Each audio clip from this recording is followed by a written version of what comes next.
The title of this video is Why Does Healing Feel So Hard? One of the major factors that interferes with your spiritual path that keeps you stuck where you don't want to be are what are called subpersonalities or identities. And you mistakenly think they're you. I use those two terms interchangeably, subpersonality and identities. It's very easy to think that you are the identities and the identities are you, because that is what you see and that's what you experience every day. So everyone becomes unwittingly attached to their identities. Identities are also sometimes called personas. They're aspects or fragments of your overall personality, and they usually have strong emotional and belief characteristics. Each subpersonality has a single objective or characteristic. So, for instance, you could have a subpersonality that feels depression and another subpersonality that feels anger, and still others that feel fear, anxiety, guilt, hatred, victimization, and other strong emotions, as well as mental patterns also, like pride and arrogance, narcissism, dogmatism, and manipulation. A subpersonality is an identity that is like a costume that you wear, and it portrays a certain role that you play, such as being controlling or possessive, fearful, undeserving, victimized, stuck, trapped, or confused. So every time you feel any of those ways, you slip into the role of that subpersonality and you live your life for a time through those identities. A fascinating aspect of subpersonalities is that you can talk to them. And this is something you can do yourself. You can talk to the part of you in fear, for instance, and ask why it is generating fear, what it wants from you, what does it hope to achieve by making you feel anxiety? And you're going to get answers. So it has a limited aspect of consciousness that you can communicate with, and it will always answer you from the perspective of what it believes to be true, which is a rather narrow point of view. Doesn't really have too many options that it views life through. So fear views things in response to events from the perspective of fear. As you communicate with your subpersonality, you'll find that they believe that they are you, and they'll even insist on it. They will also insist that you need them to keep you safe and secure. So these are things that you have to deal with. And a second factor of the subpersonality is that you're also tricked into believing they are you. So the problem is then, if you believe it's you, how do you remove something that is you or some part of you? Because you can feel what they feel. So it's somewhat logical to assume they are you, or at least some aspect of you. In fact, the rational analytical mind reasons that feelings are proof they are real. They may or may not have a logical point of view, but I can tell you that most often their point of view is completely absurd. Regardless, this is where they operate from, and so you have to address them at the consciousness level where they are. So you probably have a whole collection of these things, or at least several of them. Think of them as costumes that you have in your wardrobe closet. But wouldn't it be better to just throw them all out and get a new wardrobe, one that reflects who you really are? And this is where the soul comes in. And we'll get into this a little later. Now, one of the reasons identities are held onto is because they are survival mechanisms, or at least the mind believes they are. And in some ways, they do have a survival role. So, because of this, it's important that you acknowledge and be even thankful for the ways that they have helped you survive in the past, maybe even for lifetimes. The fact that they also led to pain, struggle, and suffering is why you want to replace them with something that can do the job better, because they cannot and will not make you happy. Now, I'm mentioning all this because it is helpful to communicate with the subpersonality or what you consider the negative pattern that you want to eliminate. This is a way to persuade your mind it's advantageous to release its hold on the subpersonality. When you express gratitude for the service the subpersonality served in the past, it helps create a level of trust with the part of your mind that resists letting go. And in general, the mind does resist letting go because it has these subpersonalities in place because it put them there and created them and energizes them and sustains them because it believes it needs them. So you have to convince the mind that you have something that'll do the job better. So when you gain the cooperation of your mind in the letting go process, not only will you make letting go easier, it's going to speed up the process. And there are a number of ways of going about eliminating and replacing dysfunctional subpersonalities. Some processes will take you further than others, just like anything. And one key, of course, is to find a way to let them go completely. And that is through what I refer to as the process of surrender. And of course, I think that that is always a good answer, no matter what the problem or the issue. Surrender all attachment and all holding on to it. So we can use the metaphor of a wheel with your heart at the center, and the heart center is the home of your soul, and it's located in the center of your chest. In some Hindu traditions, the soul is anchored in the body 10 thumb joints above the navel. And of course, I know that some people say the soul is in your head, and that is also correct because your body is actually in your soul, not your soul in your body. So while I know you can access the soul anywhere in your body, you're going to find that it is easiest to connect in the center of your chest. And it helps to place one hand over the center of your chest, and that'll draw your attention down and disengage your mind. And when your consciousness is centered there, you'll notice that you feel more centered, more fulfilled, and more peaceful. Now that's the center, that's the hub of the wheel. And then we have the spokes that go out from there to the outer rim. And that's where all the programs are that are causing you pain and struggle. Now, example of that is, let's say a person may have difficulty with their digestion, and you might be drawn to work on the digestive system. But when you look deeper, you discover there's really a core pain held in the heart center over feeling unloved or abandoned by a parent or maybe another person that was very significant.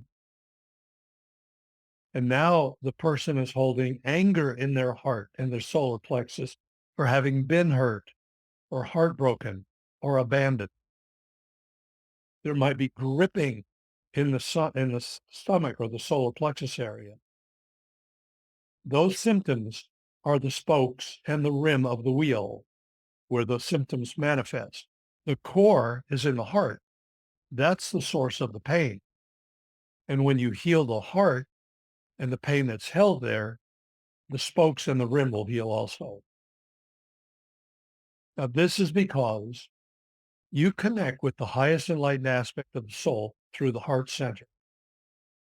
And you bring that awareness to the core of the resistance. The intelligence and purity of the soul will transmute the cause of the problem.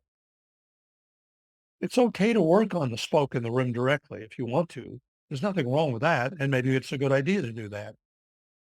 And that can include all the alternative forms of healing, including alternative medicine, hands-on healing, or even conventional practices. But you really need to heal the core, which is the cause in the heart. And it may not at all be where the symptom is. So healing the core is about a shift in consciousness and returning to the pure nature of the soul and the deep love that is there. And that's most easily done through the heart centering. Deep spiritual love and miraculous healing light of the soul can walk, clear, and dissolve and fill all the places where the pain and the problem had been.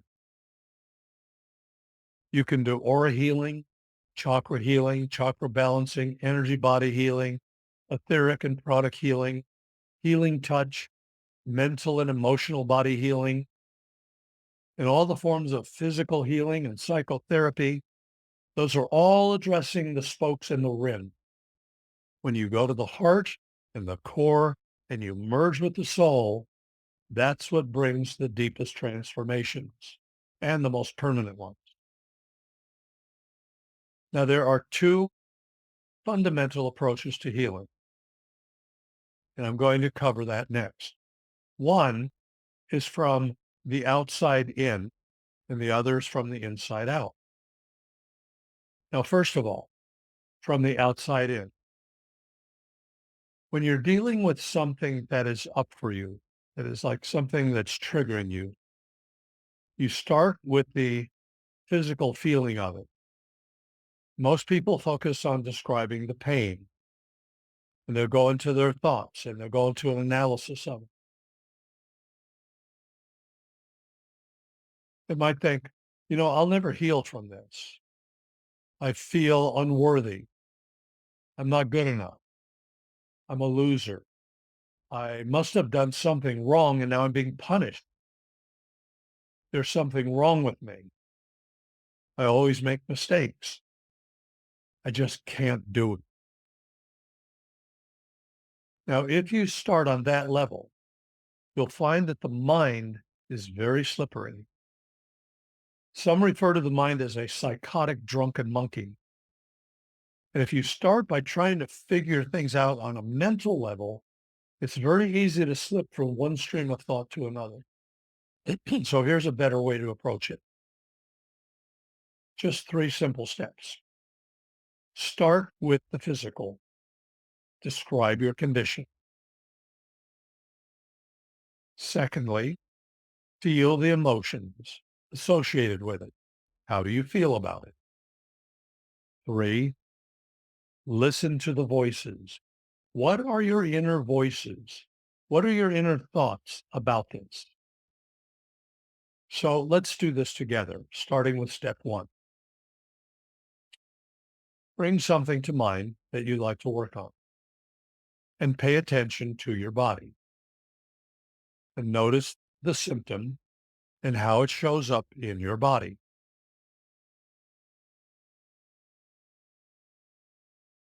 You might not even think of it as a physical issue because it could be something like worry or guilt or anxiety.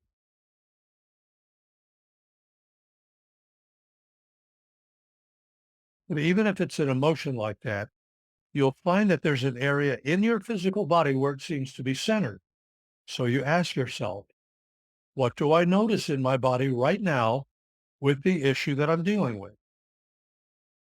Maybe there's a tightness in your stomach, or maybe in your neck or your shoulder. Maybe there's a weakness somewhere, like in your legs, or a pain there. Let the physical aspect show itself to you. If it is a pain or a discomfort of any type somewhere, is it like it's mad or annoyed kind of an energy?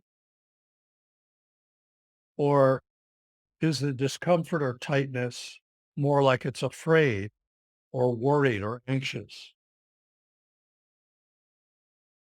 Or is the discomfort or tightness more like it's trying to hold on to control, or it might even feel out of control?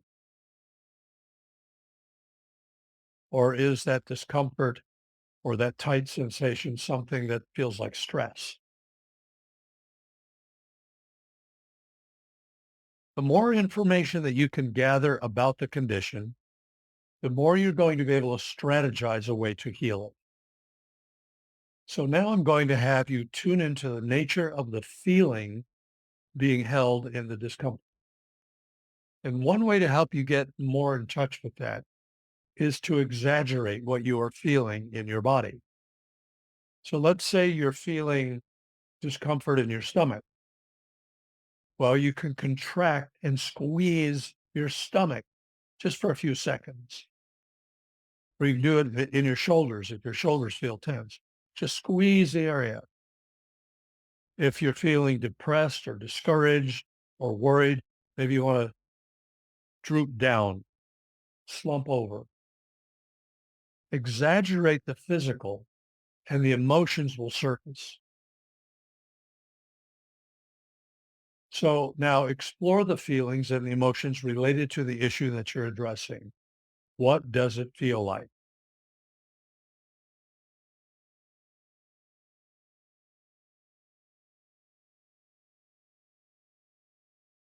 Now, the next thing to be aware of is the emotional states are created by your thoughts.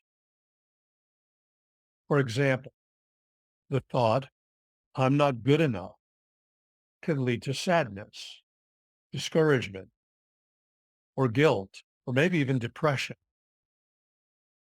And you might feel that in your gut. A belief sets up the emotions, and then they're felt in the body. Behind every emotion, there is a belief. And most often, the beliefs are in the subconscious, so you don't immediately make the connections. And in fact, the belief in the subconscious may be the very opposite of what you believe consciously. So often the emotional components are subtle. But if you don't address them, if you don't discover them and clear them, they're going to sit there and eventually there's going to be some physical symptoms and maybe even diseases can develop from them. So once you feel the emotions, then the voices start to show themselves. Voices like, I'm sad, I'm mad, I'm hopeless, I'm afraid, I'm depressed, I'm not enough, I'm not lovable. So you want to identify what is the primary voice in the symptom.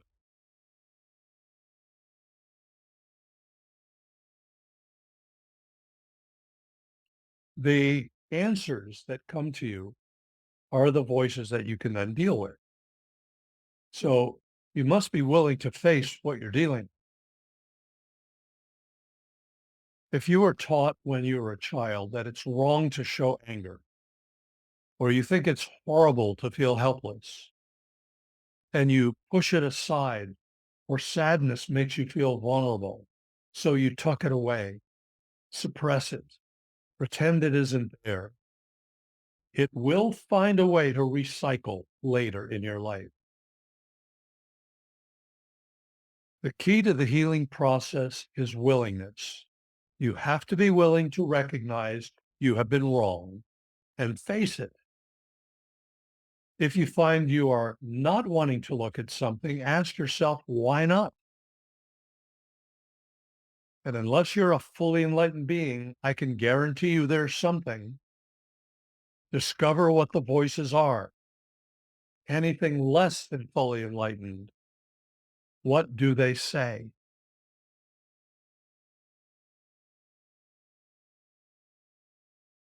Next, what do I think will happen if I demonstrate this imperfection? What if I show my anger?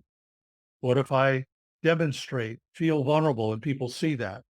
What if I feel afraid?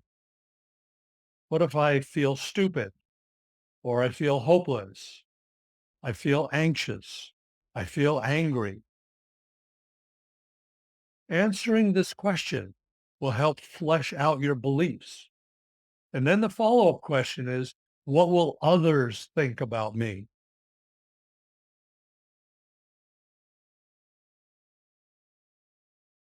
The purpose of this is to sort out what seems to be truth from what is actually true. When an emotion comes up and you are struggling with something, when you're feeling angry or depressed and you're caught in self hatred or you're projecting blame on someone, you cannot intellectualize that you are loved. Your body does not react to an intellectualization of love, peace, and harmony when you're being triggered. You can't have two things going on at the same time. So your stomach doesn't seem to know it is loved just because you say it is. And what I have found is you only tend to release what you put your attention on and what you discover.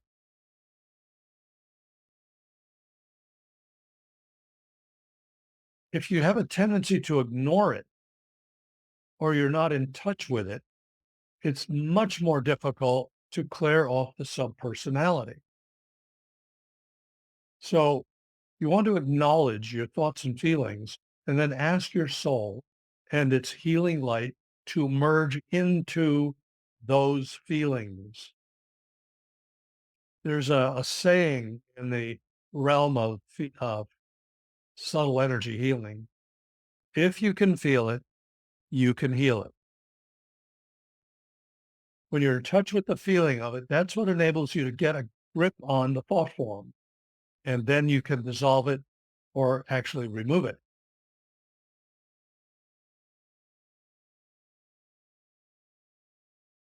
So follow these words.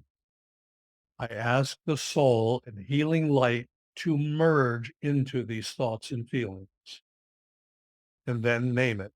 It helps to put a name on the identity, the thoughts and feelings. So instead of saying these thoughts and feelings, you say, I ask the soul and healing light to merge into this anger or sadness or whatever it is. So do that now in your mind.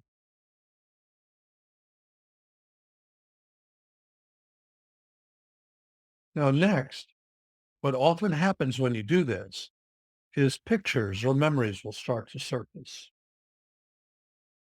As you call to the light of the soul, you're like putting a light on the memories that are stored. Some of them you may not have thought of in many years or even decades. And those memories are what hold your beliefs. So, for instance, let's say you have a memory of being a child and you have a lollipop and you really love that lollipop. And then your older brother or sister comes along and takes it from you. Well, you probably have a strong reaction and cry, maybe throw a tantrum and conclude sweetness is taken away and you can't get it back. Now, that could be a program that carries over into adult relationships. And think, well, what that could do to a relationship. Beliefs form out of the memories, and they contain the energetic components of the events about your reactions and conclusions in those memories. Now, what's often perplexing is the beliefs can derive from childhood events that you don't consciously even remember. Quite often, that's the case. From your conclusions and beliefs, you bridge into more memories and more pictures, calling in the soul and washing and dissolving those pictures, clearing them, releasing them, dissolving them, actually helps clear those faulty beliefs. And that in turn clears the emotions. And that in turn may clear the physical disease if you have one that were caused by the negative memory. So you want to continue walking through the pictures or memories as they come up. And each memory that comes up, you call to your soul and say, I ask the highest enlightened awareness of the soul to merge into this memory and these feelings. I ask the highest enlightened awareness of the soul to merge into this memory and these feelings. And then name the feeling. Put the name of the identity in that merging state.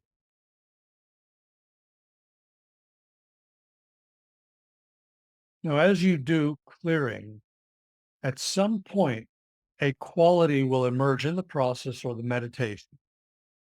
And it's as if a great gift to take you to such qualities as joy, deep peace, happiness, fun, compassion, beautiful love, even blissfulness and the like. So as you repeat the clearing, releasing, merging statement of bringing the highest enlightened awareness of your soul into whatever the distress or the discomfort is, then you just sit with it because that presence that you're calling on is intelligent.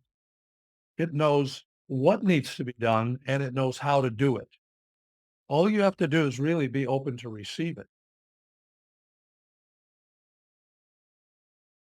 This is healing or clearing from the outside in. From the outside in is focusing on what is up, what is triggering you, and you work to clear the issue. It is a very focused form. Now, a lot of healing can also come from the inside out. And you do this by connecting with your deepest core soul essence first. And you do that by holding the intention to connect with your soul. You do that by reciting a mantra or maybe repeating a sacred word or name or a name of God or a quality such as deep love or deep peace. This part of the process is called attunement. You are attuning to your deepest core spiritual essence. And both ways are very useful. Sometimes the outside in approach works well or better. So it's always advisable to do both. One really is not better than the other. You want to use whatever is appropriate, whatever you feel led to do, or just do them both. I recommend both. The inside out technique that I'm describing now washes things that you may not have even known are being washed and cleared and dissolved. The process itself can unveil things that you don't even know are being unveiled and cleared. It does this because you are in such a high state of vibration or frequency that the lower frequency attachments, the negative emotions, they cannot remain there and they disappear in the light. Now I'll show you how to do this second technique. This is from the inside out. And it's best that you do this like a form of meditation. So for the rest of this session, you should do it when you're not doing anything else so you can relax and focus with your eyes closed. So if you're in a place where you can do that, arrange yourself comfortably now and begin by inhaling through your nose. Hold it for an instant and then exhale out through your mouth with a sigh. Ah. And then just continue to breathe in a deep and gentle manner. Embrace yourself with full permission to allow the deepest merging and integration of love and light.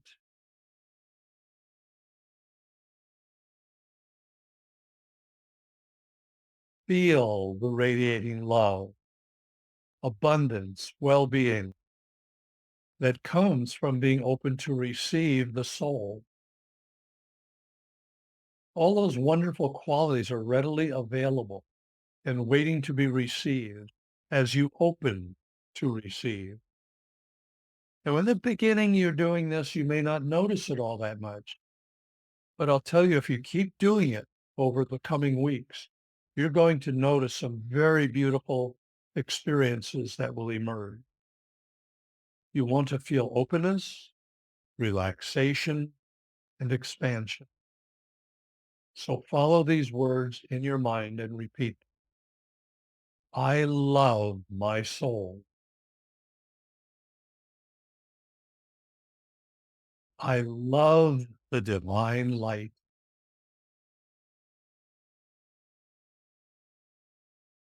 I feel the embrace of divine light. And next, set a thought and an intention to love your physical body and bless it.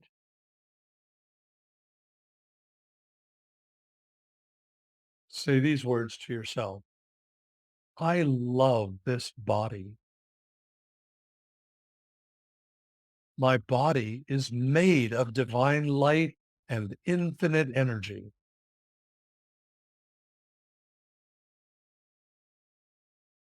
This body is a temple of divine love.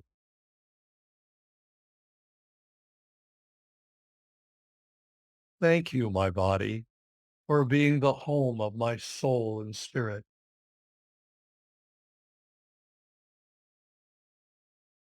I love every part of you, my wonderful body.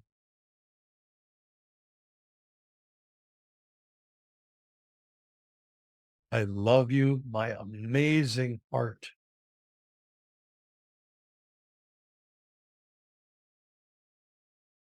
I love you, my amazing brain and nervous system.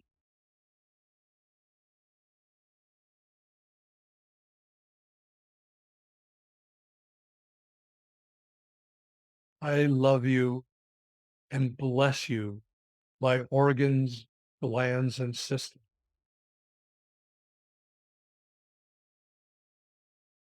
You are my sacred body of joy. You are more light filled every day and you are rejuvenating.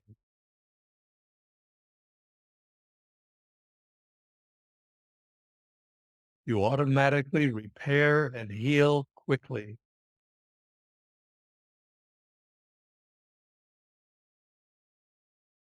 I forgive myself for not liking some things about you, my body. I forgive myself for not liking some things about you, my body, in the past.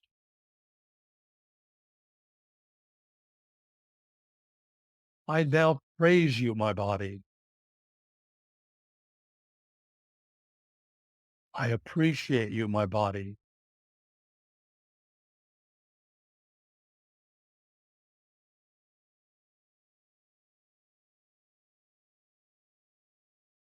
Each atom of my body radiates light from the inside out. Each atom of my body radiates light.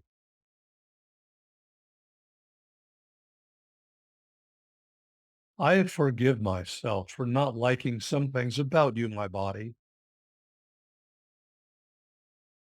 I praise you, my body. I appreciate you, my body.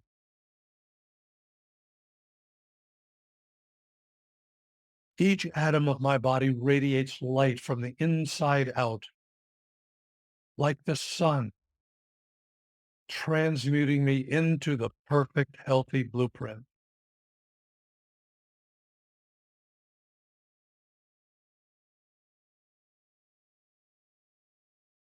Tune into yourself now.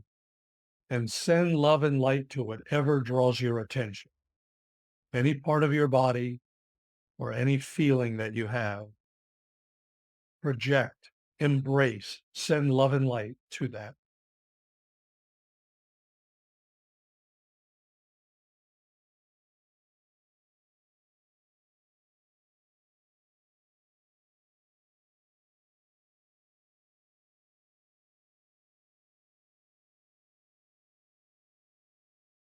And it is now time to come back gently to your full normal aware state, bringing back your awareness of feelings and enlightened awareness of your mind and body. Breathe in deeply.